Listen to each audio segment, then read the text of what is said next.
আমরা আজকে কোষ এই চ্যাপ্টারটার এন্ডোমেমব্রেন সিস্টেম সম্বন্ধে আমরা আজকে দেখব।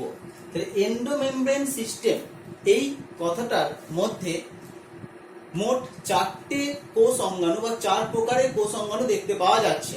Golgi apparatus, endoplasmic reticulum, lysosome এবং ভ্যাকিউলস। এই চারটেকে একত্রে এন্ডোমেমব্রেন সিস্টেমের মধ্যে ফেলা হচ্ছে কেন? কারণ এদের কাজগুলো একে অপরের সঙ্গে ইন্টারলিঙ্কড, অর্থাৎ কাজগুলো কিন্তু একে অপরের সঙ্গে সম্পর্কিত এবং এরা একটার থেকে আরেকটা তৈরি হচ্ছে। এই দুটি কারণের জন্য এদিকে আমরা এন্ডোমেমব্রেন সিস্টেমের মধ্যে ফেলতে পারছি।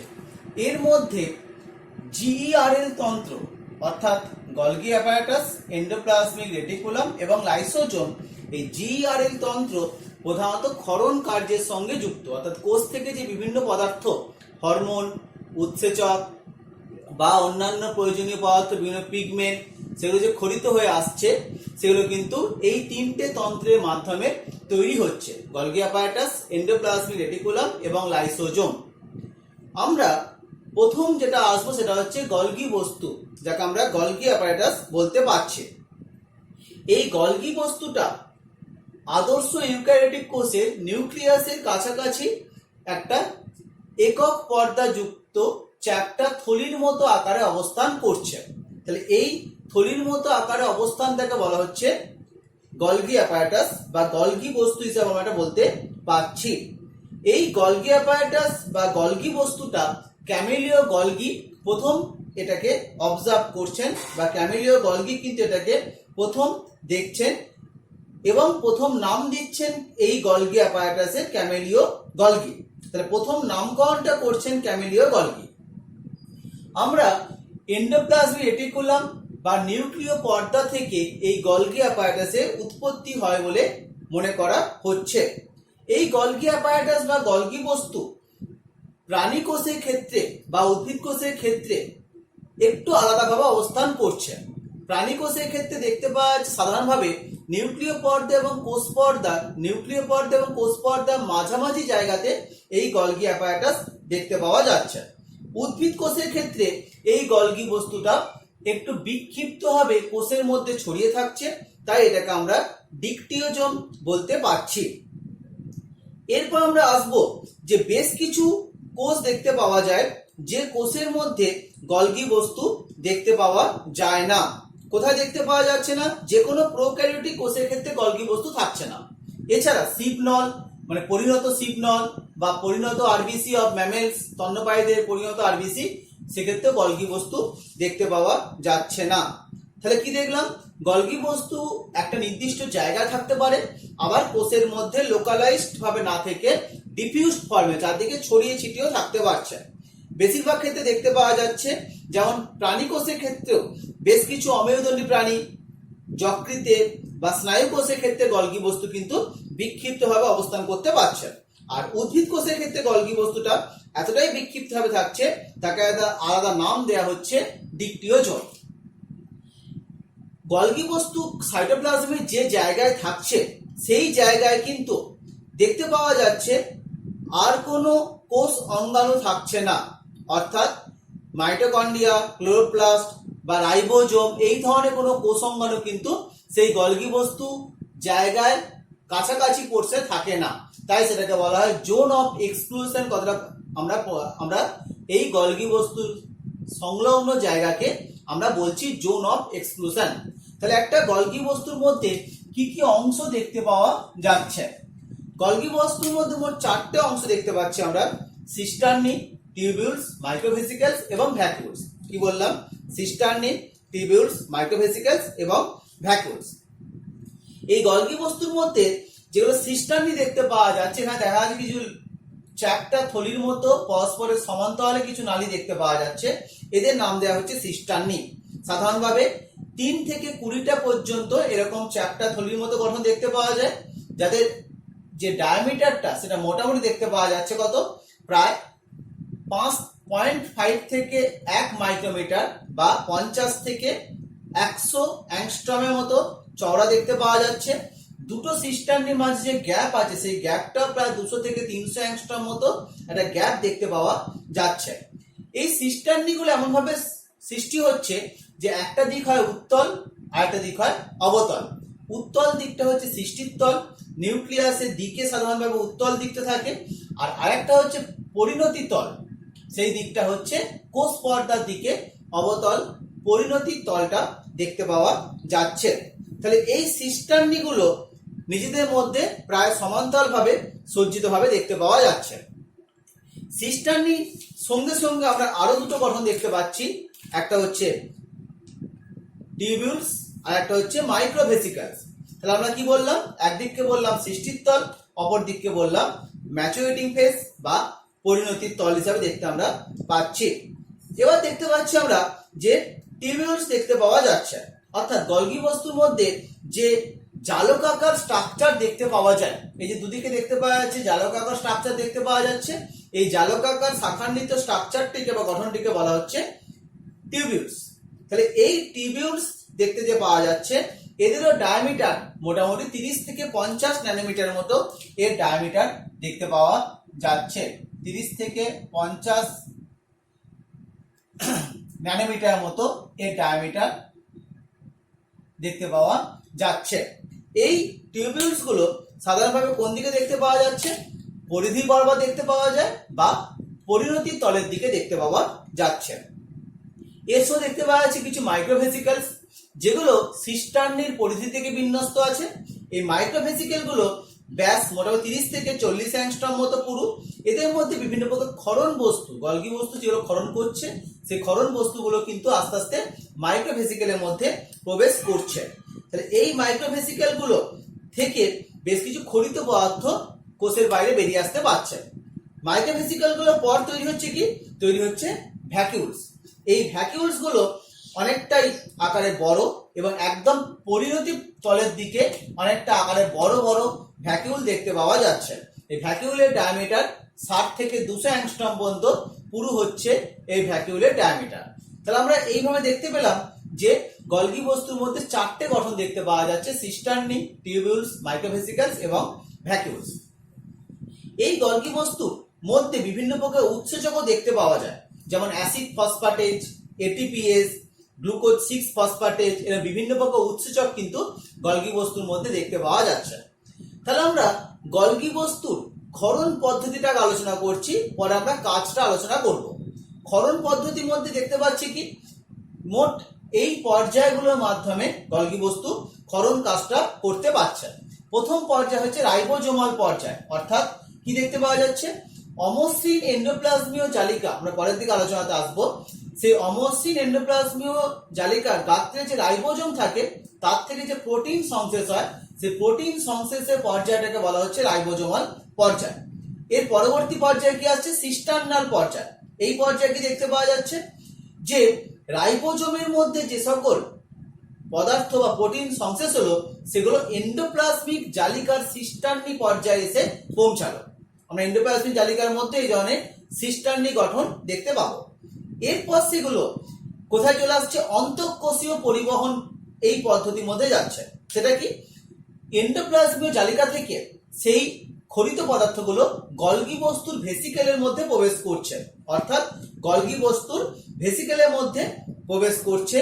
এখানে এন্ডোপ্লাজমীয় জালিকা সিস্টার্নি থেকে গলগি বস্তু সিস্টার্নি হয়ে সেগুলো আস্তে আস্তে এই ভেসিকেলের মধ্যে প্রবেশ করতে সাহায্য করছে। এরপর এই খরিত পদার্থটা ঘনীভূত হচ্ছে, মানে কি, এই খরিত পদার্থের মধ্যে থেকে জলটা বেশিরভাগ ক্ষেত্রে বেরিয়ে যাচ্ছে এবং জাইমোজেন দানাযুক্ত একটা ঘনীভূত পদার্থ ওই ভেসিকেলের মধ্যে তৈরি হচ্ছে।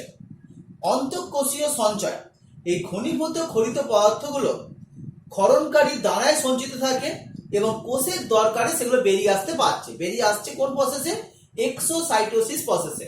আমরা আগের দিনে আলোচনা করেছিলাম, কোষ পর্দার কাজ হিসাবে একটা দেখেছিলাম এক্সোসাইটোসিস, অর্থাৎ ওই গলগি বস্তু থেকে সেগুলো আস্তে আস্তে কিছু ভেসিকেল বা ভ্যাকিউল আকারে সেটা কোষ পর্দা সংলগ্ন হচ্ছে এবং কোষ পর্দা সংলগ্ন হয়ে সেগুলো কোষ থেকে বাইরে বেরিয়ে চলে আসতে পারছে, যে পদ্ধতিকে বলা হচ্ছে এক্সোসাইটোসিস পদ্ধতি। তাহলে দেখলাম আমরা গলগি বস্তুর প্রধান কাজ হচ্ছে ক্ষরণ। কি কি পদার্থ ক্ষরণ করতে পারে, উৎসেচক, হরমোন, বিভিন্ন প্রকার নিউরোট্রান্সমিটার, বিভিন্ন প্রকার মিউকাস, এই সকল পদার্থ কিন্তু গলগি বস্তু ক্ষরণ করতে পারছে। কিছু পদার্থ পরিবহনও করতে পারছে, উৎসেচক পরিবহন করছে বা কিছু প্রোটিন পরিবহন করছে ইত্যাদি কিছু পরিবহন করতে পারছে। এছাড়া দেখতে পেয়েছিলাম আমরা কোষ প্রাচীরের গঠন, আমরা দেখেছিলাম আগের সেল ডিভিশন চ্যাপ্টার দেখেছিলাম, যখন উদ্ভিদ কোষের মধ্যে কোষ প্রাচীর তৈরি হয় সেই কোষ প্রাচীর তৈরি কাজটা কিন্তু এই গলগি বস্তু থেকেই করতে পারছে। এছাড়া দেখতে পাওয়া যাচ্ছে কি বেশ কিছু ক্ষেত্রে লাইসোজোমের যে গঠন দেখতে পাওয়া যাচ্ছে, এই লাইসোজোমের যে একটা পর্দাপূর্ণ থলি, সেটা আমরা পরের দিকে আসছি, লাইসোজোমের যে পর্দাপূর্ণ বা উৎসেচকপূর্ণ থলি সেটাও কিন্তু গলগি বস্তু থেকেই তৈরি হচ্ছে। গ্লাইকোপ্রোটিন এবং গ্লাইকোলিপিড সংশ্লেষ, এই ব্যাপারটা কি, প্রোটিন তৈরি করছে আরইআর মানে রাফ এন্ডোপ্লাজমিক রেটিকুলাম, আবার লিপিড তৈরি করছে এসিআর স্মুথ এন্ডোপ্লাজমিক রেটিকুলাম। সেই আরইআর এবং এসিআর এর তৈরি লিপিড বা প্রোটিনের সঙ্গে কি যুক্ত হচ্ছে, কার্বোহাইড্রেট যুক্ত হচ্ছে, যুক্ত হয়ে তৈরি হচ্ছে গ্লাইকোপ্রোটিন বা গ্লাইকোলিপিড। এই প্রক্রিয়াকে গ্লাইকোসাইলেশন পর্যায় বলা হয়। এটা কিন্তু অ্যাকচুয়ালি গলগি বস্তুর মাধ্যমে এই প্রক্রিয়াটা কার্যকরী হচ্ছে। এছাড়া গলগি বস্তুর মধ্যে দিয়ে ফ্যাটের ট্রান্সপোর্ট হয়, কিছু কিছু সময় কিছু রঞ্জক পদার্থ সেগুলো গলগি অ্যাপারাটাসের থ্রু দিয়ে তৈরি হচ্ছে। আরেকটা লেখা আছে অ্যাক্রোজোম গঠন। অ্যাক্রোজোম গঠনটা কি, স্পার্ম বা শুক্রাণুর মস্তকে একটা টুপির মতো গঠন দেখতে পাওয়া যায়। শুক্রাণু মস্তকে টুপির মতো গঠন দেখতে পাওয়া যাচ্ছে, সেই টুপির মতো গঠনটাকে নাম দেওয়া হচ্ছে অ্যাক্রোজোম, যার মধ্যে বেশ কিছু উৎসেচক থাকে, যে উৎসেচকগুলো ডিম্বাণু প্রাচীরকে ভেদ করতে সাহায্য করছে। তাহলে সেই অ্যাক্রোজোমটাও কিন্তু গলগি বস্তুই তৈরি করতে পারছে। আরেকটা কাজ আমরা দেখতে পাই, সেটা হচ্ছে ভাইটেলিওজেনেসিস। কি বললাম, ভাইটেলিওজেনেসিস। এই প্রক্রিয়াটা কি, কুসুম তৈরি হওয়া, অর্থাৎ দেখতে পাওয়া যাচ্ছে উসাইট কোষের মধ্যে, প্রাণীদের যে উসাইট কোষ দেখতে পাওয়া যায় সেখানের মধ্যে কুসুম তৈরি হয়, সেই কুসুমটা কিন্তু তৈরি করছে গলগি বস্তু এবং তারপর সেই কুসুমটা কিন্তু ওই ইয়ক স্যাক হিসাবে সেটা কিন্তু ওই উসাইট কোষের মধ্যে গিয়ে জমা হচ্ছে। তাহলে এই উসাইট কোষের আশপাশে জমা হচ্ছে, এই ভাইটেলিওজেনেসিস প্রক্রিয়াটা কিন্তু গলগি বস্তু থেকেই করতে পারছে। তাহলে আমরা গলগি বস্তুর গঠন পড়লাম, গলগি বস্তুর ক্ষরণ পদ্ধতি পড়লাম, গলগি বস্তুর কাজ পড়লাম। এর পরবর্তী যে আমরা এন্ডোমেমব্রেন সিস্টেমের মধ্যে ইআর এর গঠন বা কাজের মধ্যে আমরা আসবো। তাহলে আগেই বললাম গলগি বস্তু ব্যাপারটা বললাম, এরপর আসছে ইআর মানে এন্ডোপ্লাজমিক রেটিকুলাম বা এন্ডোপ্লাজমীয় জালিকা যেটা বলা হচ্ছে। এই এন্ডোপ্লাজমিক রেটিকুলামটা প্রথম পর্যবেক্ষণ করছেন বিজ্ঞানী প্রোটার। নিউক্লিয় পর্দা বা কোষ পর্দা থেকে এই এন্ডোপ্লাজমিক রেটিকুলামটা সৃষ্টি হচ্ছে। আমি একটু আগে বললাম যে এন্ডোপ্লাজমিক রেটিকুলামটা গঠনটা অনেকটা গলগি বস্তুর মতনই গঠন দেখতে পাওয়া যাচ্ছে। এখানেও দেখতে পাওয়া যাচ্ছে সিস্টার্নি দেখতে পাওয়া যাচ্ছে, এখানেও টিউবিউল দেখতে পাওয়া যাচ্ছে। টিউবিউলের যদি আমরা ছবিটা আঁকি সেটা কিন্তু দেখতে পাওয়া যাবে অনেকটা কিন্তু এইরকম একটা ব্রাঞ্চ বা শাখান্বিত একটা গঠন এই টিউবিউল পোর্শনে দেখতে পাওয়া যাচ্ছে। তাহলে সিস্টার্নি এই গঠনটা ইয়ারের মধ্যে দেখতে পাওয়া যাচ্ছে। সিস্টার্নি গঠন দেখতে পাওয়া যাচ্ছে লম্বা চ্যাপ্টা, কিন্তু কোনো শাখা দেখতে পাওয়া যাচ্ছে না। এটা হচ্ছে সিস্টার্নির প্রধান গঠন। এরা কিন্তু একে অপরের সঙ্গে সমান্তরাল দেখতে পাওয়া যাচ্ছে। এরও ডায়ামিটার মোটামুটি দেখতে পাওয়া যাচ্ছে যে 50 থেকে 60 ন্যানোমিটার পর্যন্ত এর ডায়ামিটার দেখতে পাওয়া যাচ্ছে। তাই কি বললাম, 50 থেকে 60 ন্যানোমিটার পর্যন্ত এর ডায়ামিটার দেখতে পাওয়া যাচ্ছে। এছাড়া এই সিস্টার্নির সঙ্গে রাইবোফোরিন বলে একটা দানা দেখতে পাওয়া যায়। রাইবোফোরিনটা কি, রাইবোফোরিনটা হচ্ছে রাইবোজোমকে সিস্টার্নির সঙ্গে যুক্ত করতে সাহায্য করে। মানে কি বলা হচ্ছে, সিস্টার্নির সঙ্গে রাইবোজোম বলে দানা দেখতে পাওয়া যায়। সে রাইবোজোম দানাটা যে সিস্টার্নির সঙ্গে যুক্ত হচ্ছে, সে রাইবোফোরিনের সাহায্যে এই যুক্ত হওয়ার কাজটা করতে পারছে। এছাড়া দেখতে পাচ্ছি ভেসিকাল দেখতে পাওয়া যাচ্ছে, ডিম্বাকার বা গোলাকার ভেসিকাল, 250 থেকে 5000 অ্যাংস্ট্রম পর্যন্ত এর ডায়ামিটার দেখতে পাওয়া যাচ্ছে। এবং টিউবিউল দেখতে পাওয়া যাচ্ছে, শাখান্বিত জালিকাকার গঠন, 500 থেকে 1000 অ্যাংস্ট্রম পর্যন্ত পুরো একটা চওড়া টিউবিউলস দেখতে পাওয়া যাচ্ছে। এই টিউবিউলের গায়ে কিন্তু কোনো রাইবোজোম দানা দেখতে পাওয়া যাবে না। তাহলে কি বললাম, সিস্টার্নির গায়েতে রাইবোজোম দানা দেখতে পাওয়া যাবে, কিন্তু টিউবিউলের গায়েতে কোনো রাইবোজোম দানা দেখতে পাওয়া যাবে না। আমরা এরপর কিছু বিশেষ ধরনের ইয়ারের গঠন সংক্রান্ত আগে আমরা দেখব। সে বিশেষ ধরনের ইয়ারের গঠনের মধ্যে কি কি আছে? সার্কোপ্লাজমিক রেটিকুলাম, মাইক্রোজোম, অ্যানুলেট ল্যামেলি এবং মাইলয়েড বডি। প্রথম আমরা আসবো কোনটা? Sarcoplasmic reticulum. এটা কি? পেশি কোষের সাইটোপ্লাজমের মধ্যে যে জালকের মতো ইয়ারের গঠন দেখতে পাওয়া যায় তাকে বলা হয় সার্কোপ্লাজমিক রেটিকুলাম, যেটার প্রধান কাজ হচ্ছে উদ্দীপনাকে গোটা পেশি কোষে ছড়িয়ে দেওয়া এবং ক্যালসিয়াম পরিবহনে সাহায্য করা। এই দুটো কাজ কিন্তু এই সার্কোপ্লাজমিক রেটিকুলাম করতে পারছে। এছাড়া মাইক্রোজোম বলে একটা গঠন দেখতে পাওয়া যাচ্ছে। তাহলে এই মাইক্রোজোম বলে যে গঠনটা আমি বলছি, এই গঠনটা আসলে কি? এটা হচ্ছে ওই যে বললাম কোষের মধ্যে দেখতে পাওয়া যাচ্ছে ইয়ারের কিছু ক্ষুদ্র ক্ষুদ্র গঠন। এই কোষের মধ্যে যদি ইয়ারটার মধ্যে খুব ক্ষুদ্র ক্ষুদ্র গঠন দেখতে পাওয়া যায়, এই কোষের মধ্যে থাকা ইয়ারের ক্ষুদ্র ক্ষুদ্র গঠন, যেমন গলগি বস্তু বললাম বিক্ষিপ্ত হয়ে ছড়িয়ে থাকছে, কখনো কখনো ইয়ারের ভেসিক্যাল গুলো কিছু বিক্ষিপ্ত হয়ে ছড়িয়ে থাকছে, এই ধরনের গঠনটাকে নাম দেওয়া হচ্ছে মাইক্রোজোম। অ্যানুলেট ল্যামেলি, এই গঠনটা কি? অমেরুদণ্ডী প্রাণীদের যে শুক্রাণু এবং ডিম্বাণু দেখতে পাওয়া যায় তার ইয়ারগুলো কিছু সূক্ষ্ম সূক্ষ্ম ছিদ্র দেখতে পাওয়া যায়। কি বললাম? অমেরুদণ্ডী প্রাণীদের শুক্রাণু এবং ডিম্বাণু যে তার যে মাতৃকোষ দেখতে পাওয়া যায়, শুক্রাণু এবং ডিম্বাণু মাতৃকোষের ইয়ারের যে পর্দা সেগুলো ছিদ্রযুক্ত হয়। এই ছিদ্রযুক্ত ইয়ারকে বলা হয় অ্যানুলেট ল্যামেলি। আর মাইলয়েড বডি, এই গঠনটা কি? রেটিনার যে রঞ্জক কোষ দেখতে পাওয়া যায়, সেই রেটিনার রঞ্জক কোষের মধ্যে মসৃণ ইয়ার গহ্বর এবং কিছু টিউবিউলস বা কিছু সিস্টার্নি, এদের একত্রে ঘন সন্নিবিষ্ট অবস্থানকে বলা হচ্ছে মাইলয়েড বডি। তাহলে আমরা ইয়ারের কিছু কিছু বিশেষ গঠন দেখলাম। আমরা কোষ প্রাচীর পড়ার সময় দেখেছিলাম যে কোষ প্রাচীরের মধ্যে যে প্লাজমোডেসমাটা দেখতে পাওয়া যায় তার মধ্যেও কিন্তু ডেসমোটিবিউল রূপে এই ইয়ার দেখতে পাওয়া যাচ্ছে। এরপর আমরা দেখবো আরিয়ার এবং এসিয়ার, অর্থাৎ আরিয়ার এবং এসিয়ার এই দুটোর গঠন আমরা দেখবো। তাহলে আরিয়ার এসিয়ারের মধ্যে কি বিশেষ গঠন দেখতে পাওয়া যাচ্ছে? এখানে আরিয়ার এবং এসিয়ারের পার্থক্যটা করা হচ্ছে রাইবোজোমের উপস্থিতি বা অনুপস্থিতি ভিত্তিতে। যদি রাইবোজোম ইয়ারের সাথে উপস্থিত থাকে তখন তার নাম হবে আরিয়ার, আর যদি উপস্থিত না থাকে তখন তার নাম হবে এসিয়ার। তাহলে আরিয়ার মানে হচ্ছে রাফ এন্ডোপ্লাজমিক রেটিকুলাম আর এসিআর মানে হচ্ছে স্মুথ এন্ডোপ্লাজমিক রেটিকুলাম। অ্যাকচুয়ালি ইয়ারের মধ্যে প্রথম তৈরি হয় আরিয়ার, পরবর্তীকালে আরিয়ার থেকে রাইবোজোম দানা ডিট্যাচ হয়ে গিয়ে তৈরি হচ্ছে এসিআর। তাহলে আরিয়ার যে তৈরি হচ্ছে সেটা কি কি নিয়ে তৈরি হচ্ছে? আরিয়ার তৈরি হচ্ছে প্রধানত সিস্টার্নি। আরিয়ার কি বললাম? আরিয়ার তৈরি হচ্ছে প্রধানত কি দেখতে পাওয়া যাচ্ছে? সিস্টার্নি এবং টিবিউলস নিয়ে এই আরিয়ার তৈরি হচ্ছে।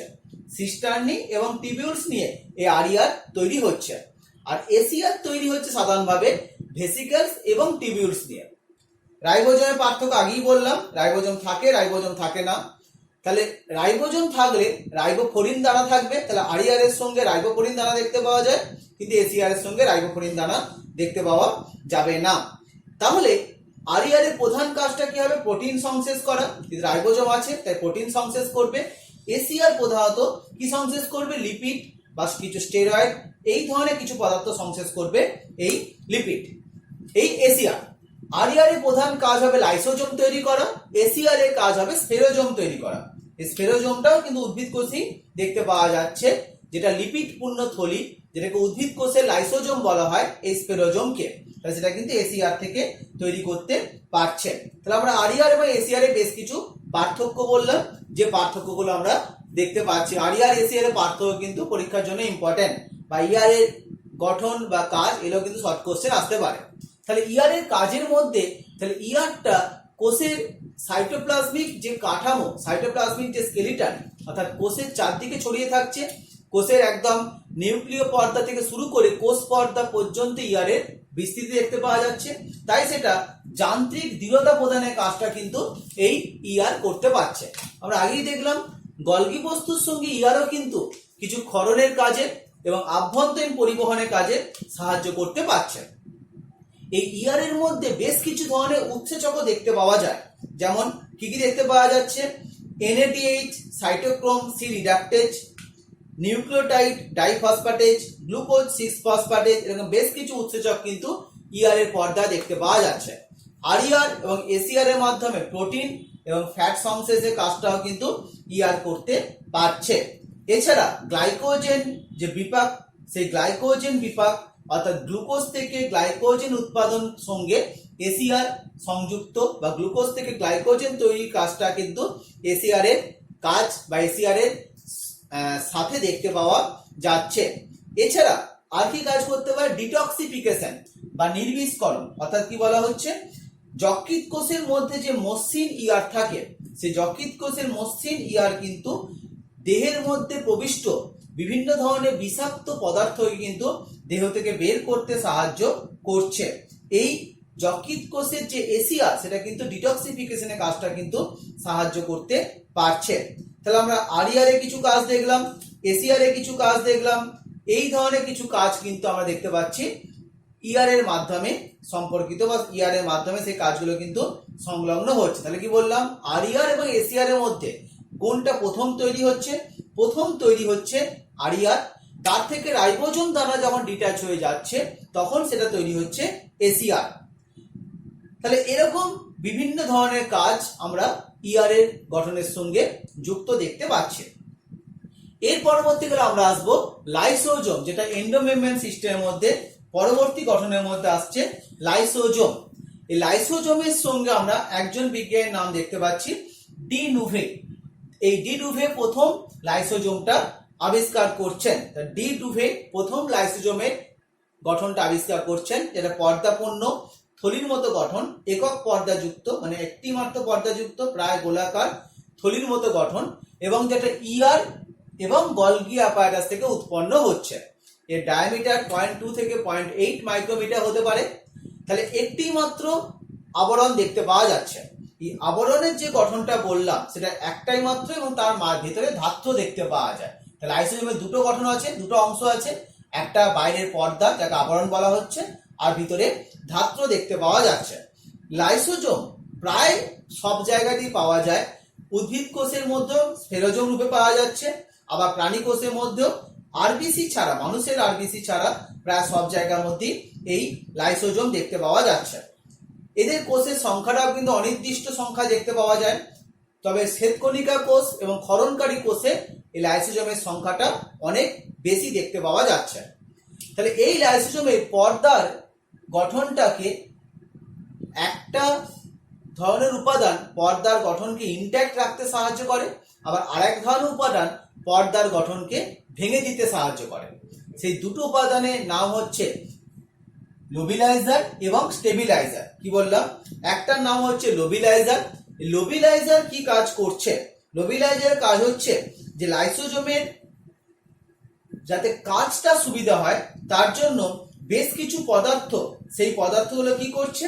সেই পদার্থগুলো লাইসোজোমের পর্দা স্থিতিশীলতা বিঘ্ন ঘটাচ্ছে, এবং তার ফলে লাইসোজোমের পর্দা কিন্তু চট করে নষ্ট হয়ে যাচ্ছে এবং উৎসেচকগুলো লাইসোজোম থেকে বেরিয়ে আসতে পারছে। লোবিলাইজারের উদাহরণ কি হবে?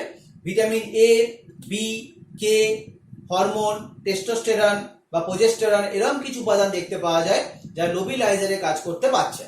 আবার স্টেবিলাইজারের কাজ কারা করতে পারবে? স্টেবিলাইজার হচ্ছে যারা লাইসোজোমের পর্দার গঠনটাকে স্থিতিশীলতা রাখবে বা স্থিতিশীলতা বজায় রাখতে সাহায্য করবে। কোলেস্টেরল বা কর্টিসন, এগুলো কিন্তু স্টেবিলাইজারের কাজটা করতে পারছে। আমরা দেখেছি ভোল্টেজের স্টেবিলাইজার যে কাজটা করে, স্থির রাখে। এই স্টেবিলাইজারটা সেইভাবে মনে রাখার চেষ্টা করবে যে স্টেবিলাইজার হচ্ছে লাইসোজোমের গঠনটাকে স্থির রাখতে সাহায্য করবে। লাইসোজোমের মধ্যে প্রায় 50-এর মতো বা 50-এর কাছাকাছি আর্দ্র বিশ্লেষক উৎসেচক থাকছে। তবে হ্যাঁ, সব লাইসোজোমই কিন্তু 50টা থাকে না, মানে সমস্ত লাইসোজোম মিলিয়ে যদি আমরা কাউন্ট করি তাহলে দেখা যায় 50-এর মতো আর্দ্র বিশ্লেষক উৎসেচক দেখতে পাওয়া যাচ্ছে। এগুলো কোনোটা নিউক্লিক অ্যাসিডকে ভাঙে, কোনোটা ফসফেটেজ, ফসফেট গ্রুপের রিমুভাল বা যুক্তের সঙ্গে যুক্ত, কেউ প্রোটিয়েজ, প্রোটিনকে ভাঙবে, আবার কেউ গ্লাইকোসাইডেজ, লাইপেজ, ফসফেটেজ, বিভিন্ন প্রকারের কিন্তু উৎসেচক দেখতে পাওয়া যাচ্ছে। উৎসেচকগুলো সাধারণভাবে আম্লিক মাধ্যমে কাজ করে। লেখা আছে পিএইচ 4 থেকে 5। উৎসেচকগুলো যে কার্যকারিতা 4 থেকে 5 পিএইচ এর মধ্যে উৎসেচকের কার্যকারিতা দেখতে পাওয়া যাচ্ছে। উৎসেচকে যদি আমরা কার্যভিত্তিতে আমরা লাইসোজোমকে ভাগ করার চেষ্টা করি, তখন দেখা যাবে যে লাইসোজোমে সেটাকে আমরা বহুরূপতা বলতে পারছি। লাইসোজোমে বহুরূপতা মানে কি, লাইসোজোমে বেশ কিছু রূপভেদ দেখতে পাওয়া যায়। একটা রূপভেদের নাম হচ্ছে প্রাথমিক লাইসোজোম, আর একটা নাম হচ্ছে গৌণ লাইসোজোম। প্রাথমিক লাইসোজোম কাকে বলে? যখন সদ্য উৎপন্ন ইয়ার বা গলগি অ্যাপারাটাস থেকে সদ্য উৎপন্ন লাইসোজোম, সেই লাইসোজোমের মধ্যে উৎসেচক থাকলেও সেই উৎসেচকগুলো কিন্তু দানার আকারে অবস্থান করে এবং উৎসেচকগুলো কিন্তু সক্রিয় থাকে না। এই সক্রিয় উৎসেচক নেই, অর্থাৎ যে উৎসেচকগুলো নিষ্ক্রিয় অবস্থায় আছে, সেই নিষ্ক্রিয় উৎসেচক যুক্ত যে লাইসোজোম তাকে নাম দেওয়া হচ্ছে প্রাথমিক লাইসোজোম। অর্থাৎ এই লাইসোজোমটা কিন্তু আসলে নিষ্ক্রিয় অবস্থায় দেখতে পাওয়া যাচ্ছে। প্রাথমিক লাইসোজোম যখন সক্রিয় হচ্ছে তখন তার নাম দেওয়া হচ্ছে গৌণ লাইসোজোম। যে গৌণ লাইসোজোম আবার তিন প্রকার হতে পারে: অটোফ্যাগোজোম, হেটারোফ্যাগোজোম আর রেসিডিউয়াল বডি। কি বললাম? অটোফ্যাগোজোম, হেটারোফ্যাগোজোম এবং রেসিডিউয়াল বডি। প্রথম আমরা আসবো অটোফ্যাগোজোম। এই বিষয়টা কি? অটোফ্যাগোজোম বা অটোফ্যাগিক গহ্বর, এই কাজটার জন্য লাইসোজোমকে সুইসাইডাল ব্যাগ কথাটা বলা হয়। অর্থাৎ লাইসোজোম যখন নিজস্ব কোনো কোষ অঙ্গাণুকে পাচন করে নিচ্ছে, বা যখন কোনো কোষ কোনো কারণে জীবাণু দ্বারা আক্রান্ত হয়েছে, কোনো কারণে কোষটা ক্ষতিগ্রস্ত হয়েছে, তখন লাইসোজোম ফেটে গিয়ে সেই কোষটাকে ডাইজেস্ট করে নেবে এবং যার মাধ্যমে জীবাণু সংক্রমণটাকে অন্য কোষে ছড়িয়ে দিতে দিচ্ছে না। অর্থাৎ লাইসোজোম যে কোষে আছে সেই কোষটাকে ধ্বংস করে দিচ্ছে, এই কারণে সুইসাইডাল ব্যাগ বলা হচ্ছে। কিন্তু আসলে এইভাবে করে কিন্তু লাইসোজোম দেহের ক্ষতিটা হওয়াতে, বেশি ক্ষতি হওয়া থেকে আটকাতে পারছে। হেটারোফ্যাগোজোম, সাধারণভাবে লাইসোজোম যখন খাদ্যকে পাচন করে তখন সেক্ষেত্রে কিন্তু লাইসোজোমের পর্দাটা ফেটে যায় না। লাইসোজোমের পর্দাটা সেই খাদ্য গহ্বরের পর্দার সঙ্গে যুক্ত হয়ে সেখান থেকে উৎসেচকগুলো বেরিয়ে সেই খাদ্যটাকে পাচন করতে সাহায্য করে। এই ধরনের লাইসোজোমের কাজটাকে বলা হয় হেটারোফ্যাগোজোম। আমরা আগের দিন কোষ পর্দা কাজে দেখেছিলাম ফ্যাগোসাইটোসিস বা পিনোসাইটোসিস পদ্ধতিতে খাদ্য গহ্বর তৈরি হয়, তার সাথে লাইসোজোম যুক্ত হয়ে হেটারোফ্যাগোজোম তৈরি করছে। রেসিডুয়াল বডি কাকে বলা হচ্ছে? অপাচ্য খাদ্যযুক্ত যে গৌণ লাইসোজোম তাকে নাম দেওয়া হচ্ছে রেসিডুয়াল বডি বা টার্সিয়ারি লাইসোজোম। সাধারণভাবে এই লাইসোজোমটার যে গঠনটা, সেটা অপাচ্য খাদ্য সহ লাইসোজোমের ভেসিকেলগুলো বা গহ্বরটা কোষ থেকে বেরিয়ে চলে আসতে পারছে। যদি কোনো কারণে এই রেসিডুয়াল বডি লাইসোজোম থেকে বেরোতে না পারে, তখন কিন্তু আমাদের বেশ কিছু ধরনের সমস্যার সৃষ্টি হতে পারে। অর্থাৎ যদি রেসিডুয়াল বডি আমাদের কোষের মধ্যে জমে যায়, তখন হেপাটাইটিস বা পলিনেফ্রাইটিস এরকম কিছু কিছু সমস্যা কিন্তু সেক্ষেত্রে সৃষ্টি হতে পারছে।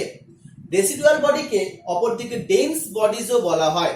অর্থাৎ রেসিডুয়াল বডি যেমন দেখতে পাওয়া যাচ্ছে, বললাম যে যকৃৎ কোষের ক্ষেত্রে কোনো কোনো সময় রেসিডুয়াল বডি নির্গত হচ্ছে না, তখন যকৃৎ কোষে এই ধরনের রেসিডুয়াল বডিকে বলা হচ্ছে ডেন্স বডিজ কথাটা বলা হচ্ছে।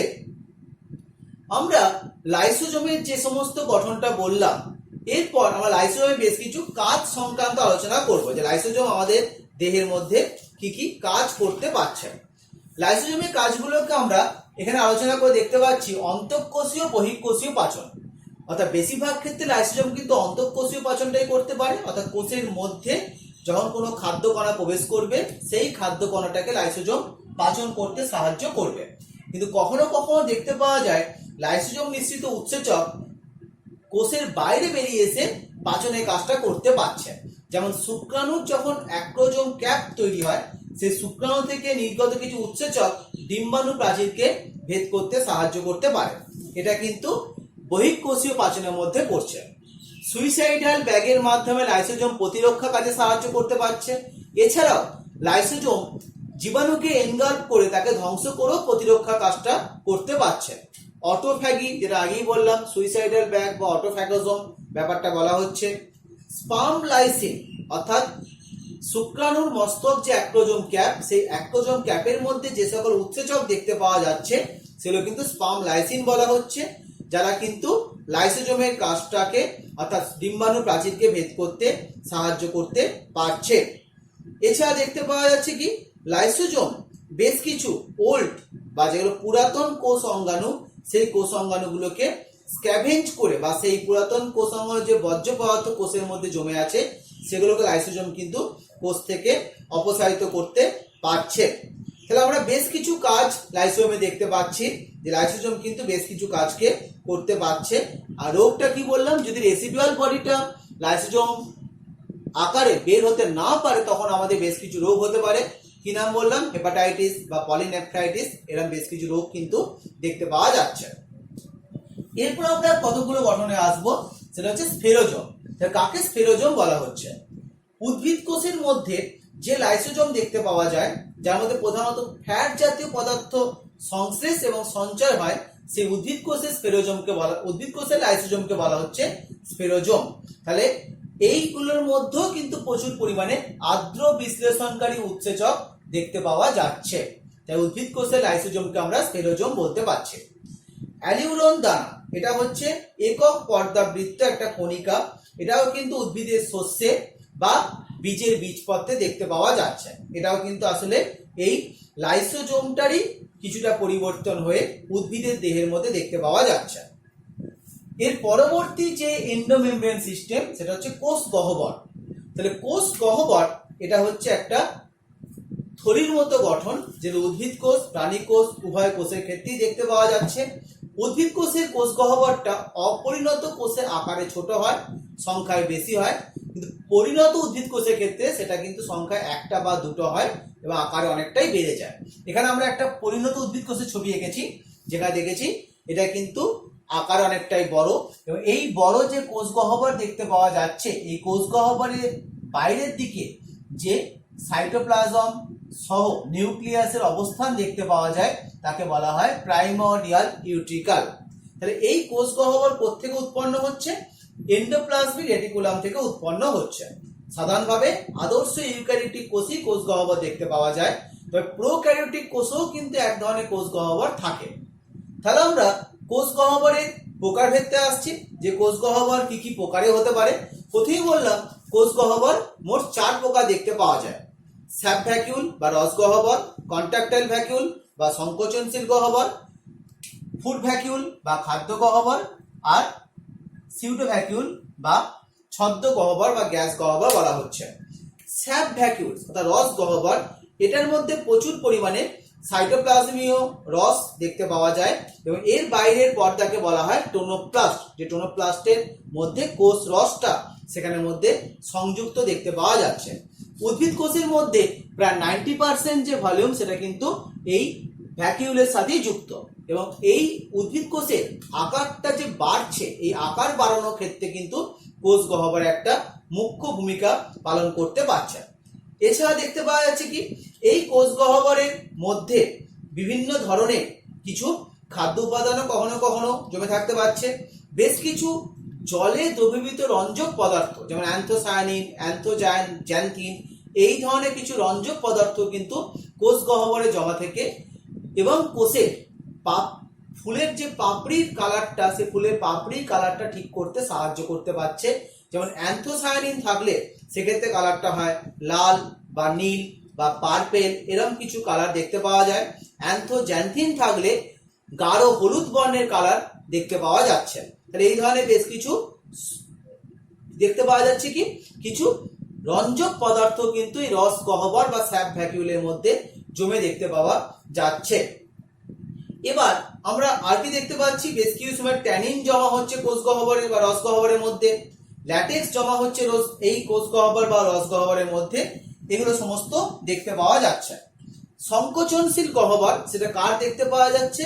সাধারণভাবে স্বাদু জলের যে সকল প্রোটোজোয়া প্রাণী দেখতে পাওয়া যায়, অ্যামিবা, তাদের যে রেচন গহ্বর অর্থাৎ কোষের বিপাকজাত বর্জ্য পদার্থগুলোকে কোষ থেকে বের করার জন্য যে গহ্বর তৈরি হয় তার নাম হচ্ছে সংকোচনশীল গহ্বর। সেটা সাধারণতভাবে আস্তে আস্তে এই ভ্যাকিউলটা কোষ পর্দার গায়ে আসে এবং কোষ পর্দা থেকে এক্সোসাইটোসিস পদ্ধতিতে সেটা কিন্তু বেরিয়ে চলে যাচ্ছে, যেটা সংকোচনশীল গহ্বর বলা হচ্ছে।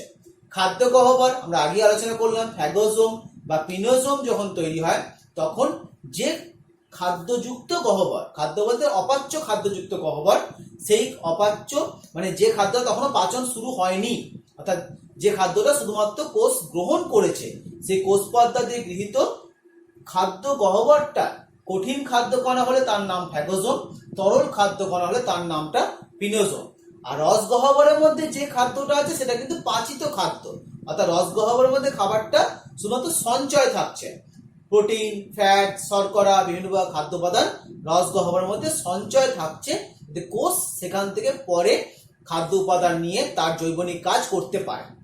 আরেকটি গঠন দেখতে পাওয়া যায় যার নাম হচ্ছে সিউডোভ্যাকিউল বা গ্যাস গহ্বর। এটা কোথায় দেখতে পাওয়া যাচ্ছে? প্রোক্যারিওটিক যে সমস্ত জীব আছে, যেমন সায়ানোব্যাকটেরিয়ার ক্ষেত্রে গ্যাস যুক্ত একটা গহ্বর দেখতে পাওয়া যায়, তার নাম হচ্ছে সিউডোভ্যাকিউলস বা গ্যাস গহ্বর। এবং এই সিউডোভ্যাকিউলস বা গ্যাস গহ্বরটা ওই ধরনের সায়ানোব্যাকটেরিয়া জাতীয় যে প্রোক্যারিওটিক জীব আছে তাদের ভেসে থাকতে সাহায্য করছে, অর্থাৎ ভেসে থাকার মাধ্যমে কিন্তু তাদের সালোক সংশ্লেষের কাজে সাহায্য করছে, বা সূর্যের ক্ষতিকারক বিকিরণ থেকে ভেসে যাওয়া বা ডুবে যাওয়ার কাজে সূর্যের ক্ষতিকারক বিকিরণ থেকেও ওই সকল সায়ানোব্যাকটেরিয়া জাতীয় প্রোক্যারিওটিক জীবকে বাঁচাতে সাহায্য করছে সিউডোভ্যাকিউলস। তা দেখলাম আমরা এরকম বিভিন্ন ধরনের গঠন আমরা এই কোষ গহ্বর বা ভ্যাকিউলের সঙ্গে যুক্ত দেখতে পাচ্ছি। তাহলে আমরা এই চারটে যে আজকে কোষ অঙ্গাণু পড়লাম, এই চারটে কোষ অঙ্গাণু কিন্তু একক পর্দাযুক্ত গঠন, এদের কাজগুলো কিন্তু অনেকটাই একে অপরের সঙ্গে সম্পর্কিত, একে অপরের থেকে উৎপন্ন হচ্ছে, এইভাবে কিন্তু এই জন্য এদিকে আমরা এন্ডোমেমব্রেন সিস্টেম বলে আমরা পড়েছি।